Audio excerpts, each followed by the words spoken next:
भाग 2। हेलो साथियों, आपका अपना चैनल RH दया एक्स होमगार्ड में स्वागत है। आज हम बात करेंगे भारत के संविधान के बारे में। साथियों, भारत का संविधान लागू किया गया था दिनांक 26 जनवरी 1950 में। साथियों, समय तो लगता है पर संयम रखना एवं होमगार्ड, स्वयंसेवक और वॉलंटियर का जन्म 6 दिसंबर 1946 में बॉम्बे में हुआ था और नगर सेना का जन्म 27 मई 1947, राजपत्र अधिसूचना 9 जून 1947, महामहिम राज्यपाल द्वारा अधिनियम व नियम एसोसिएशन को प्राप्त हुआ था। यह है, हमने बार बार राज्य सरकार, भारत सरकार, विभाग, होमगार्ड के वरिष्ठ अधिकारी, होमगार्ड के मुख्यालय तक ये प्रश्न किया गया, परंतु कोई संतुष्ट उत्तर नहीं मिला। जैसे भारत के संविधान आर्टिकल 14, आर्टिकल 16, आर्टिकल 39D का लाभ नगर सेना, होमगार्ड जवानों को अनेक वर्षों से संघर्ष करते करते राज्य सरकार, भारत सरकार, होमगार्ड विभाग को आवेदन, पत्राचार, ज्ञापन दिया गया, परंतु इसका उत्तर कोई भी प्राप्त नहीं होता। किस कारण से इस संस्था को, नगर सैनिक संस्था को, इन आर्टिकलों का लाभ क्यों नहीं दिया जा रहा?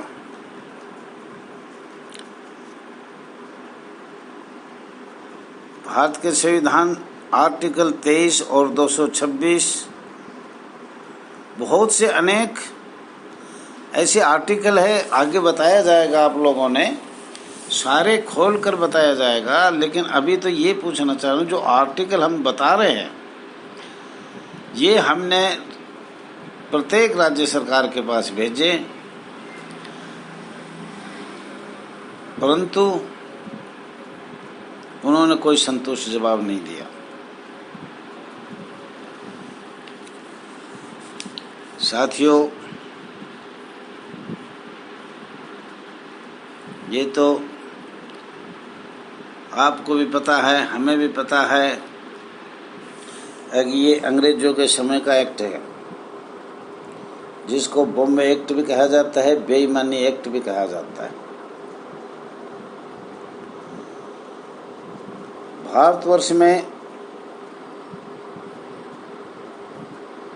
सन 1951 और 52 में माननीय भारत सरकार लोकसभा के, प्रांतीय, प्रदेश के चुनाव संपन्न हो गए थे।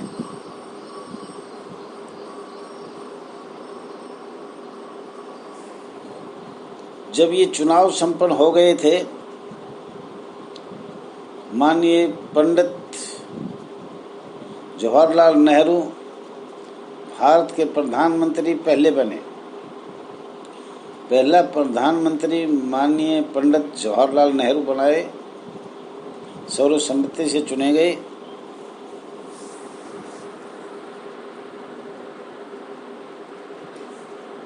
उसके पश्चात हमने पहले भी बाद में भी महाराष्ट्र सरकार से बार बार पत्राचार किया, ज्ञापन दिया, आवेदन दिया। 6 दिसंबर 1946 का अधिनियम नियम, राजपत्र संख्या, पार्ट, सेक्शन, फाइल नंबर, तारीख से की प्रति छाया दिया जाए, पर महाराष्ट्र सरकार को कोई भी किसी प्रकार का जवाब नहीं दिया। चलो फिर all India home guard welfare association ने तूफानी दौरा किया। उस तूफानी के दौरे में विदर्भ, सौराष्ट्र, महाराष्ट्र, बॉम्बे, गुजरात, अहमदाबाद, गांधीनगर, भावनानगर, कई शहरों में ऑल इंडिया होमगार्ड वेलफेयर के वरिष्ठ अधिकारी गए। मध्य प्रदेश बहुत से दस्तावेज all India home guard welfare association को प्राप्त हुए।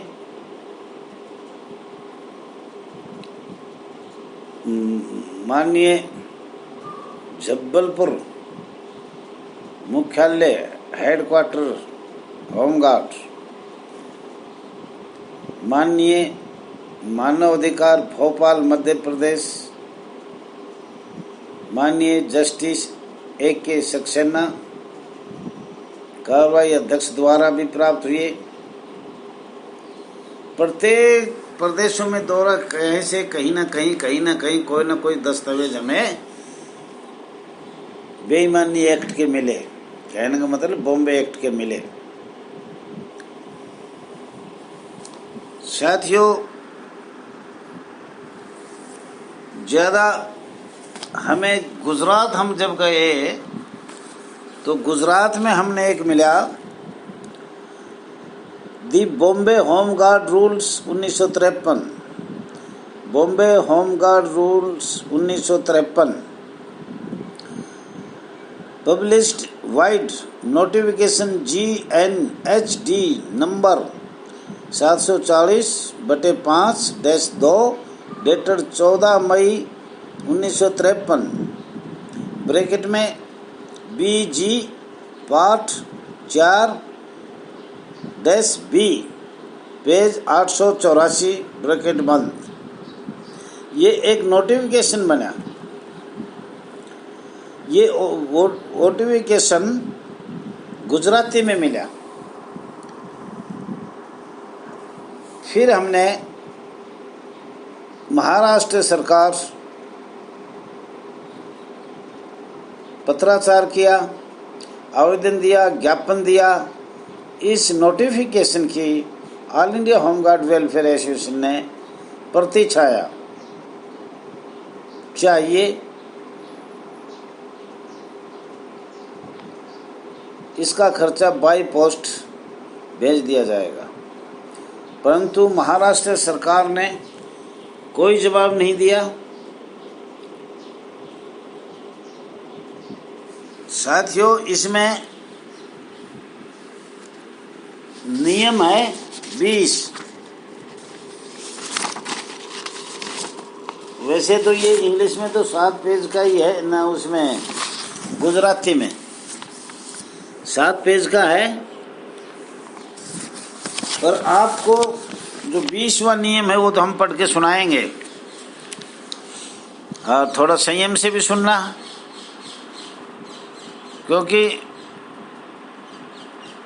ये गुजराती में हिंदी कमी मेरे को कम करना आता है। लेकिन बिंदु 20 बॉम्बे होमगार्ड नियम 1953 20 बिंदु पे लिखा है निरस्त नंबर 1 महाराष्ट्र होमगार्ड नियम 1940 इसके द्वारा निरस्त किए गए हैं। साथियों, 1940 में जो नियम बनाए थे उसका मालूम हुआ है कि निरस्त कर दिए गए हैं। बेशर्ते उक्त नियमों के किसी भी प्रावधान के तहत किया गया कुछ भी इन नियम के संबंधित प्रावधानों के तहत किया गया माना जाएगा। ये तो अभी जो आपका जो नियम बनाया गया है इसके तहत माना जाएगा। नंबर 2 विदर्भ क्षेत्र में इन नियमों के प्रारंभ होने पर केंद्रीय प्रांत और बरार होमगार्ड नियम 194 ARDS राज्य के विद्रम क्षेत्र के लिए उनके आवेदन में निश्चित हो जाएंगे। इसमें केंद्रीय प्रांत और बरार होमगार्ड का भी चर्चा आ गया। कहने का मतलब ये नियम दोनों प्रदेशों में लागू होंगे और ये नोटिफिकेशन बनाया कि सरकार ने भारत के चुनाव होने के बाद महाराष्ट्र सरकार ने बनाए। बेशर्ते किए गए, आगे सुनना भाई, बेशर्त किए गए नियमों के किसी भी प्रावधान के तहत की गई या की गई कोई भी कार्रवाई जो अभी तक रद्द की गई है, अब तक इन नियमों के प्रावधानों के साथ असंगत नहीं है। माना जाता है कि इन नियमों के अनुरूप प्रावधानों के तहत किया गया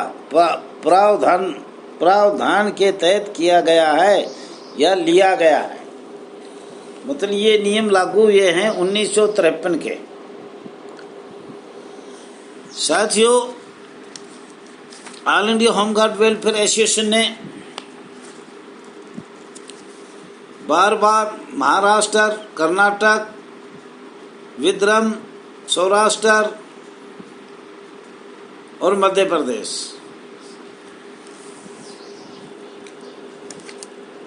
पत्राचार किया, आवेदन दिया और ज्ञापन दिया और सूचना भी लिया।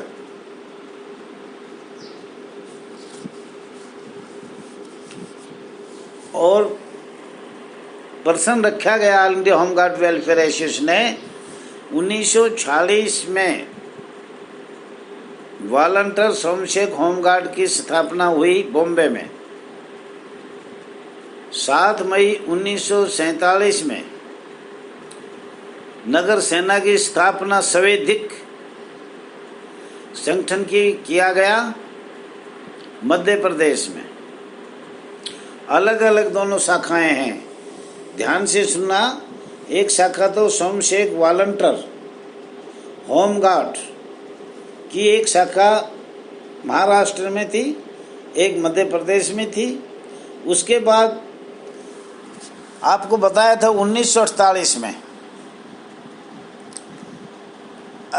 भारत के प्रधानमंत्री पंडित जवाहरलाल नेहरू संयुक्त राष्ट्र संघ मानव अधिकार 1948 भारत में प्रोत्साहन हेतु मान्य किया गया था। उनका आर्टिकल 4, 23 और 25 का हमने पहले भी लिखा था, आज भी बता रहे हैं, इनका कोई भी लाभ नगर सैनिक होमगार्ड संस्था को प्राप्त नहीं किया गया।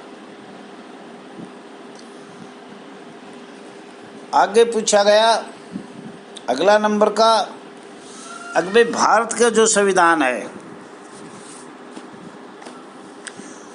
जो भारत का संविधान पास हो गया, चुनाव हो गए, संपन्न हो गए, माननीय मुख्यमंत्री बन गए, महाराष्ट्र का अलग बना, मध्य प्रदेश का अलग बना, कर्नाटक का अलग बना, अलग अलग प्रदेशों के अलग अलग बने।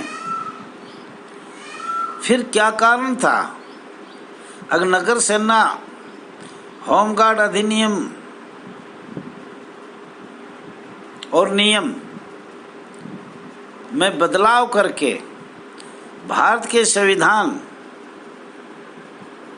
आर्टिकल 14, 16, आर्टिकल 39D, आर्टिकल 23 और 226 का लाभ संस्था को किस कारण के वश नहीं दिया गया? क्या कोई कारण था ऐसा? अगबे इनको आज़ाद भारत के होमगार्ड जवानों को, नगर सैनिक जवानों को ये लाभ नहीं दिया जाएगा। कृपया करके आप सभी माननीय वरिष्ठ पत्रकारों से, प्रभारी मीडिया से ऑल इंडिया होमगार्ड वेलफेयर इनका धन्यवाद करती है, ये धन्यवाद के पात्र है। आप लोगों ने पहले भी हमारी आवाज़ उठाई थी, आज फिर हम आपसे आशा करते हैं, अपील करते हैं, all India home guard welfare association राज्य सरकार से ये जाना जाए कि ये तो बहुत पुराना एक्ट है 1946-47 का। एक दशक 1958-59 तक आपने मानवाधिकार के आर्टिकल, भारतीय संविधान के आर्टिकल, इन दोनों को आर्टिकलों का लाभ जब भारत के चुनाव हो गए थे 1951-52 में, उसके बाद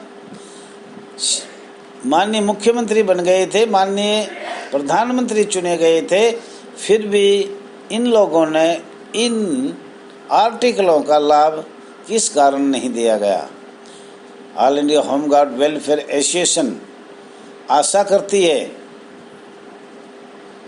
कि माननीय मीडिया प्रभारी वरिष्ठ पत्रकार इस प्रश्न का उत्तर सरकार तक पहुंचाने का काम करें और उत्तर लेने का कष्ट करें।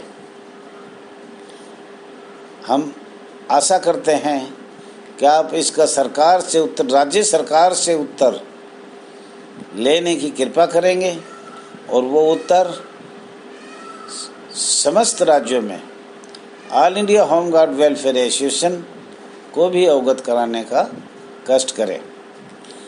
हमने राज्य सरकारों से एक दशक 1946 से 1947 और 1958-59 तक बार बार ये प्रश्न भी पूछा गया, नगर सेना अधिनियम किस किस प्रदेश में लागू था और किस किस प्रदेश में इनकी शाखा खुली हुई थी।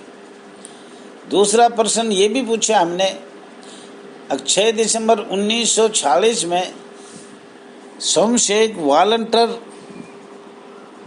और होमगार्ड इनका अधिनियम नियम किस किस जिलों में, किस किस प्रदेशों में चल रहा था और कुल मिलाकर भारतवर्ष में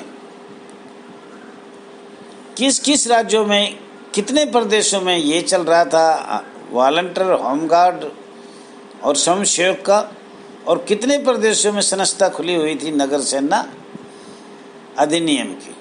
परंतु इसका जवाब आज तक नहीं दिया। संस्था दो है, अलग अलग है। एक स्वैच्छिक संस्था है जो बॉम्बे में बनाई गई थी, उसका न तो कोई अधिनियम है, न नियम है, न पार्ट सेक्शन है, न फाइल नंबर है, न तारीख है। अभी ये नोटिफिकेशन मिला है तो इसकी भी प्रतिछाया नहीं दे रहे। और जो मध्य प्रदेश में जो बना था वो एक संवैधिक था। साथियों, आपको अलग अलग बताया जा रहा है। माननीय एमएलए दुबे, जबलपुर हेडक्वार्टर मध्य प्रदेश, उसने अपने बुक में साफ साफ दर्शाया है, एक संवैधिक है और एक स्वैच्छिक है। और 1953 में नोटिफिकेशन बना दिया गया और दोनों स्टेटों में लागू है, सारे भारत में लागू हो रहा है। एक दशक आगे भी लागू हो रहा है। और ये बार बार हमने राज्य सरकारों को बताया है, एक दशक तक जो भी है वो हमें कुछ ना कुछ उसका प्रतिछाया दिया जाए, पार्ट सेक्शन दिया जाए, फाइल नंबर दिया जाए, तारीख दिया जाए, प्रतिछाया दिया जाए सरकार की अटस्टिक के। लेकिन आप लोगों से मैं आशा करता हूं कि आप लोग संयम रखो। मध्य प्रदेश जो संवैधिक संगठन है उसका जरूर सील लगी हुई मिलेगी मध्य प्रदेश सरकार की। महाराष्ट्र सरकार कुछ नहीं दे रहा, बार बार पत्र डाले जा रहे हैं पर कोई जवाब नहीं मिल रहा, मिलेगा भी नहीं। लेकिन हमें आशा है मध्य प्रदेश सरकार जरूर इसका उत्तर देगी। आप लोग संयम करो, ध्यान से सुनते रहो। कल मैं कुछ बीमार भी था, बोल भी कम पा रहा था और आज काफ़ी कुछ ठीक भी हूँ क्योंकि कोरोना भी चल रहा है, खांसी जुकाम भी हो जाती है।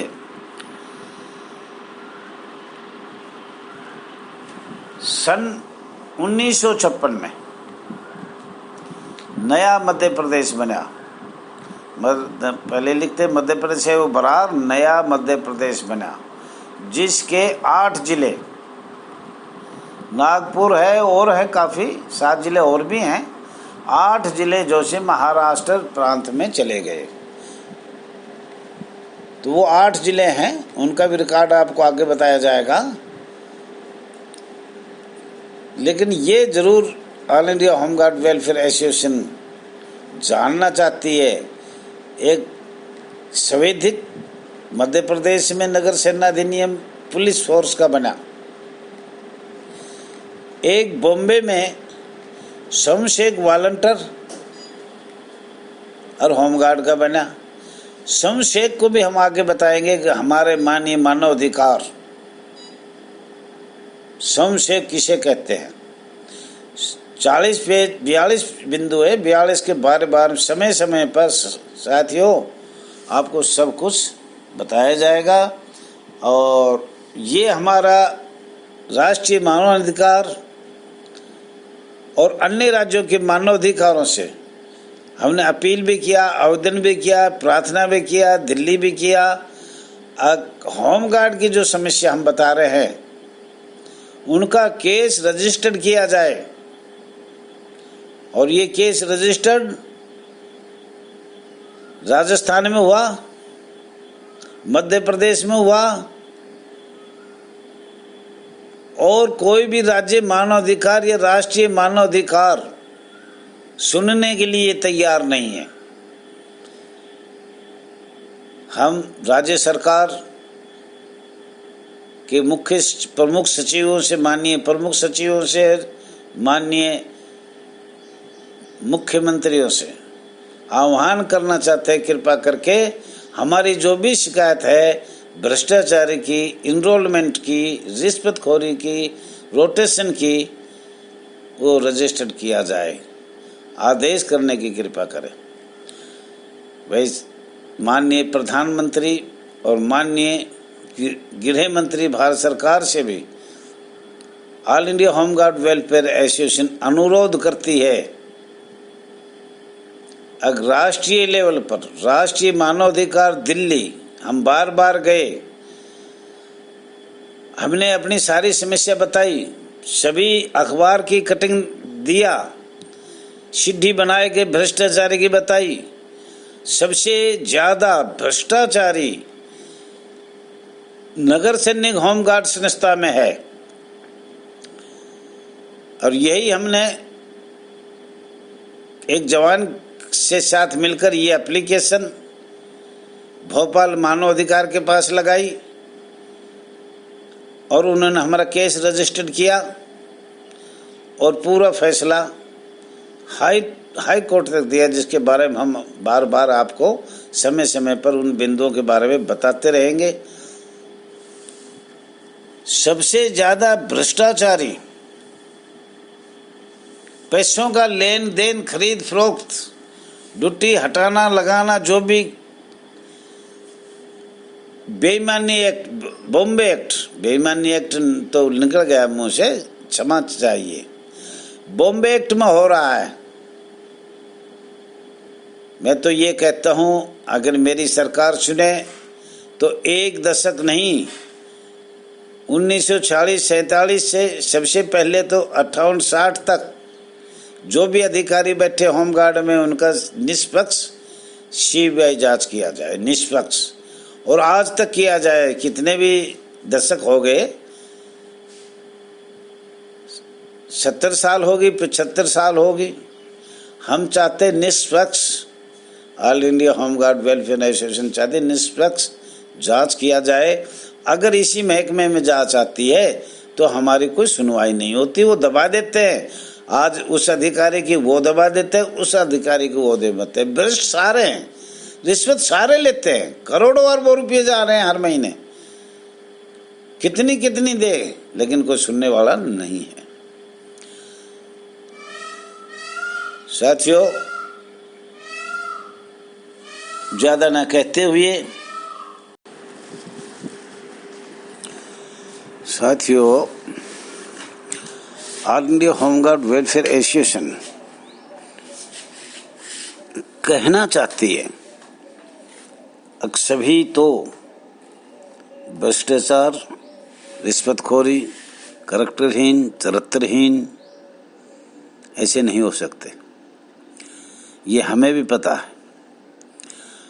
अनेक वरिष्ठ अधिकारी ईमानदार हैं, परंतु गुस्से में इसलिए कहा जाता है कि वो ईमानदार वरिष्ठ अधिकारी होमगार्ड पे जो डिस्ट्रिक्ट कमांडर से मुख्यालय तक है, वो हमारी कोई भी शिकायत सुनने में असमर्थ है। इसलिए समझो एक तमोगुण में या क्रोध में कहा जाता है, अब भी 90% बेईमान 10% ईमानदार है हर महकमे में हो, या होमगार्ड में तो और भी कम 5% ईमानदार होंगे। लेकिन वो लोग भी हमारी शिकायत नहीं सुन पा रहे हैं, और हम बार बार राज्य सरकार और भारत सरकार और शासन और प्रशासन विभाग होमगार्ड के मुख्यालय में भेज रहे हैं।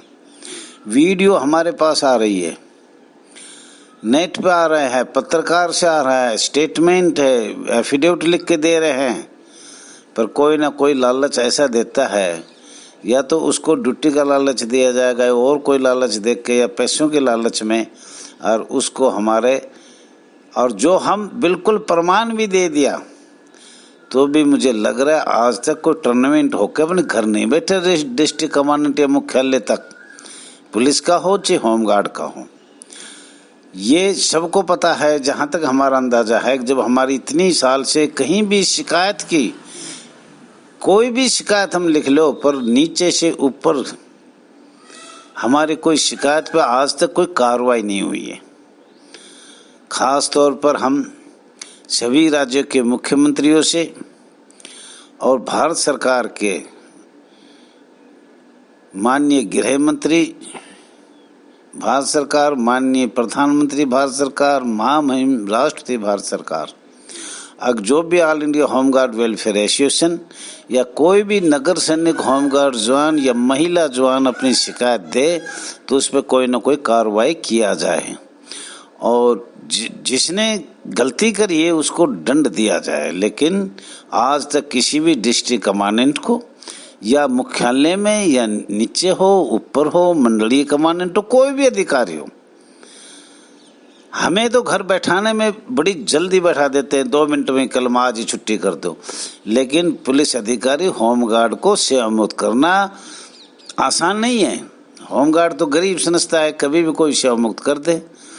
तो मैं साथियों ये कहना चाह रहा हूँ, हमने बहुत जगह देखी है, पूरे हिंदुस्तान में तूफानी दौरा भी किया है और आगे भी कर रहे हैं, सब तो नहीं है, पर ये जरूर है कि 90% होमगार्ड में भ्रष्ट है, चरित्रहीन है, 90%। लेकिन जो 10% बच गए वो भी हमारी शिकायत को गंभीरता से नहीं ले। तो इसलिए मैं माफ़ी चाहता हूँ, क्षमा चाहता हूँ अगर हमारे मुख से कोई ठेस से क्रोध में कोई वचन निकल गया तो मुझे खेद है। मैं कहना चाह रहा था कि 90% भ्रष्ट और करैक्टरहीन चरित्रहीन भारतवर्ष के डिस्ट्रिक्ट कमांडेंट से मुख्यालय तक है, और 10% हमारी शिकायत सुनना नहीं चाहते। सरकार हमारी कार्रवाई आगे नहीं भेजती और उस पर कोई कार्रवाई नहीं किया जा रहा। आपको ये हमारी वीडियो अच्छी लगी, ज़्यादा से ज़्यादा शेयर करना, लाइक करना, सब्सक्राइब करना। All India home guard welfare association, register number 34,987।